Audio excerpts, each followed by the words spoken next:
pour moi, j'emploie le conditionnel. Si je l'étais, peut-être que je ferais autre chose.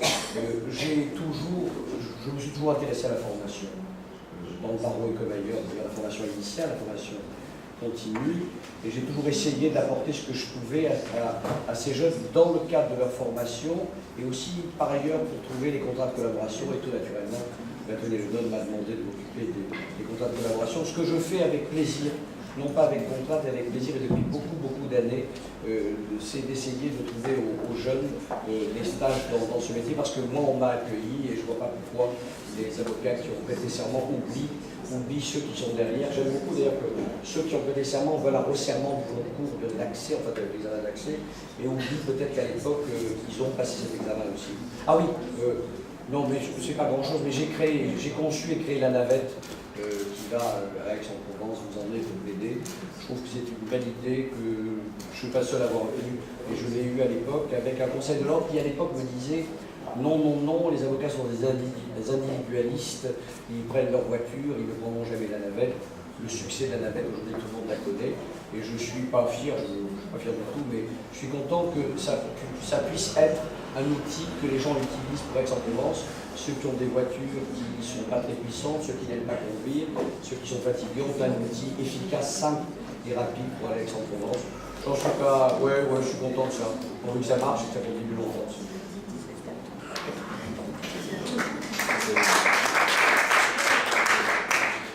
Donc, Monsieur Bâtonnier-Vincent, vous avez 10 grosses minutes d'avance. Donc, soyez super court. Alors, ma plus grande fierté. Maître Botti, c'est moi qui vous parle là quand même. C'est ma faute. Donc, ma plus grande fierté, c'est quand même d'avoir rédigé ce rapport sur la formation continue à l'échelon national et de faire que ce rapport a été adopté, c'est le seul, je crois, à l'unanimité du Conseil national de l'Ordre. Ça, c'est vraiment quelque chose. Pour moi, ma vie, c'est la formation. J'ai commencé par être assistant à la faculté de droit avec Nathalie Fricero, j'ai continué à enseigner régulièrement la déontologie. Je me suis occupé de la formation des élèves avocats, j'ai essayé d'ouvrir avec le projet pédagogique individuel sur les entreprises, sur les collectivités locales pour ouvrir cette profession, etc. J'ai participé à la commission de déontologie, mais surtout à la commission de la formation. Et c'est vrai que ce rapport sur la formation continue m'a conduit à regarder tous les systèmes européens, à rencontrer le président des notaires, où je me suis rendu compte qu'il y avait une force importante, quelqu'un qui dit c'est comme ça, et tous les notaires pensent pareil. Je suis stupéfait par voir les experts comptables, les commissaires de compte qui nous reçoivent. Voilà, la position c'est comme ça et c'est comme ça. Ça c'est ma plus grande fierté. La deuxième fierté, c'est la création de la délégation de l'Euro-France à Bruxelles. Il y avait une petite délégation du barreau de Paris. On a décidé que la conférence des bâtonniers, je fais partie des 3 bâtonniers qui sont là. 2 rues de la Joyeuse en effet, c'est pas parallèle à la rue de la Loi. Et donc cette antenne, pour moi, c'était quelque chose de très important. Malheureusement, je crois qu'elle a pas eu le développement que j'aurais dit, mais je crois que le lobbying doit se faire à l'échelon européen et être à Bruxelles, c'est fondamental. Bon, je vais m'arrêter là parce qu'il paraît que j'ai trop de temps perdu, mais j'ai aussi une grande fierté. Je crois que pendant mon bâtonnat, les avocats ont été respectés. J'étais arrivé à avoir même un accord avec M. Oberas sur le fait qu'aucun avocat n'était convoqué à l'Europe, ce qui n'est plus le cas aujourd'hui. Tous les avocats, préalablement, étaient convoqués par le bâtonnier. Et après, j'ai entendu l'avocat, je faisais un compte rendu à M. Oberas sur les décisions européennes. Et ça, je crois que ce respect des avocats et la défense que j'ai accordée à tous les avocats qui m'ont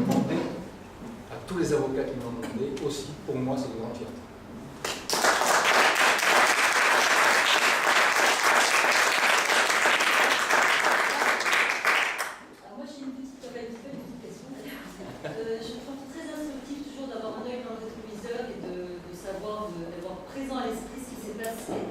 Évidemment, mais ce que je trouve encore plus intéressant aujourd'hui, c'est de regarder l'avenir. Et autour de toutes vos interventions et des questions qui ont été posées, il a beaucoup été question, au travers des questions, pas de manière très précise, mais en tout cas, il en a été beaucoup question de la formation continue, puisque nous devons tous avoir conscience que c'est un sujet majeur de notre profession.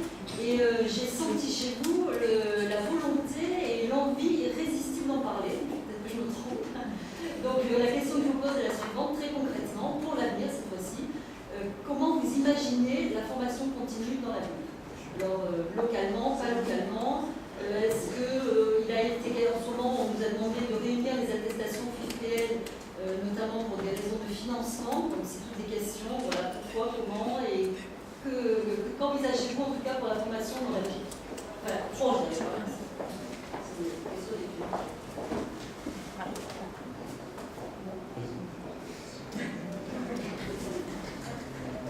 formation continue est effectivement un des thèmes qui m'a préoccupé au cours de cette campagne. Il fallait une campagne. Nous avons une obligation, elle est prégnante, elle va, à mon sens, s'imposer de plus en plus, de façon de plus en plus accaparante. Et en revenant quelques secondes sur la question précédemment posée par Valérie Botti, au cours de mes 2 derniers mandats au Conseil de l'Ordre, je m'étais notamment occupée de l'instruction des recours et de la prise en charge des actions en responsabilité civile que nous avons à subir. C'était il y a quelques années, et déjà, j'avais constaté, et je pense que le mouvement n'a pu que s'accentuer, j'avais pu constater que notre assureur est attentif au respect de cette obligation de formation continue. J'ai souvenir d'un dossier dans lequel il avait pu être reproché aux confrères mis en cause d'avoir accepté d'intervenir dans un domaine qui n'était pas le sien et dans un domaine pour lequel il n'est pas reçu de formation.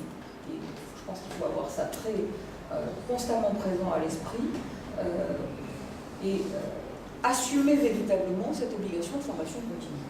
Alors, comment l'assurer? Il me semble que nous avons actuellement un dispositif qui fonctionne assez bien. Il faut que la formation soit locale, évidemment, principalement pour des raisons de coût. Nous sommes quotidiennement sollicités par des offres, que ce soit par courrier ou surtout par Internet, des offres de formation externes, notamment à Paris. Et lorsqu'on regarde au bas de la page papier ou au bas de l'écran d'ordinateur, on s'aperçoit que ces formations ont parfois un coût astronomique, donc il faut absolument que la formation soit assurée localement, que ce soit par des universitaires, que ce soit par des confrères spécialistes chevronnés de notre barreau ou d'autres barreaux. Il me semble que nous avons un terreau suffisamment riche pour continuer à procéder de cette façon. Ce qui me préoccupe surtout, ça n'est finalement pas tellement les conditions dans lesquelles cette formation va pouvoir être assurée. Il ne me semble pas encore une fois que les conditions dans lesquelles elle est actuellement prodiguée posent problème. Ce qui me préoccupe surtout, c'est la tendance qu'ont certains d'entre nous à faire une apparition furtive au début de la séance de formation pour remplir une feuille de présence et disparaître aussitôt. Ça, c'est très grave. Il va falloir trouver un moyen de mettre fin à cette tendance qui ne peut qu'être au détriment de ceux qui vont adopter, je crois, pouvoir la pratiquer.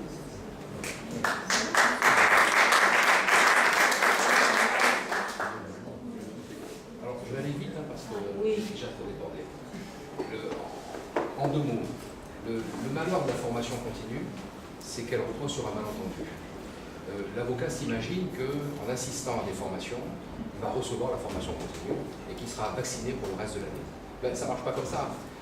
J'ai vu qu'il était question de veille juridique. Ça, c'est la bouteille à l'encre. À Grasse, il y a une veille juridique fantastique, paraît-il. Mais est-ce que vous savez que le baronnie, c'est une veille juridique?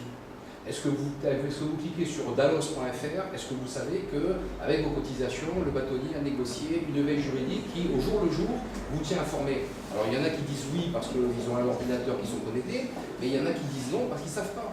Alors il faut arrêter un petit peu d'être toujours en train de se lamenter. Le FITPL, qu'est-ce que c'est? C'est de l'argent. Qu'est-ce que vous mettez en regard de cet argent? Voilà, c'est ça la question qui se pose.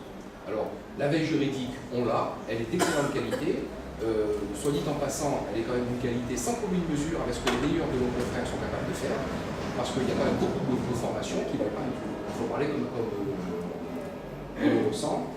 Moi, j'étais allé au congrès de Lille il y a 1 an ou 2, je ne sais plus.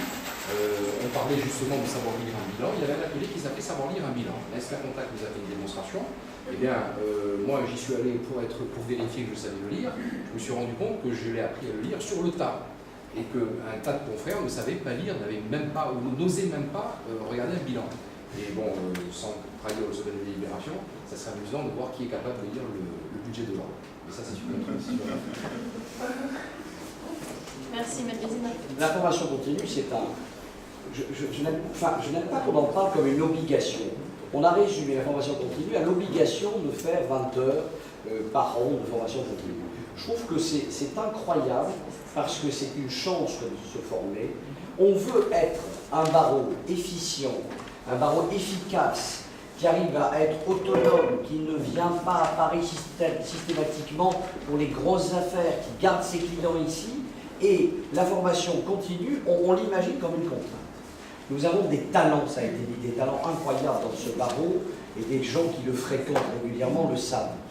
Le tout, c'est le contenu de la formation continue. Faire des panoramas de jurisprudence civile, pénale, commerciale, c'est intéressant, mais ça, je pense que chacun peut tout seul le faire dans son cabinet. En revanche, essayer, c'est un dada que j'ai, d'ouvrir des champs d'activité. Je l'ai dit, je l'ai écrit, puis on a tous parlé de ça, mais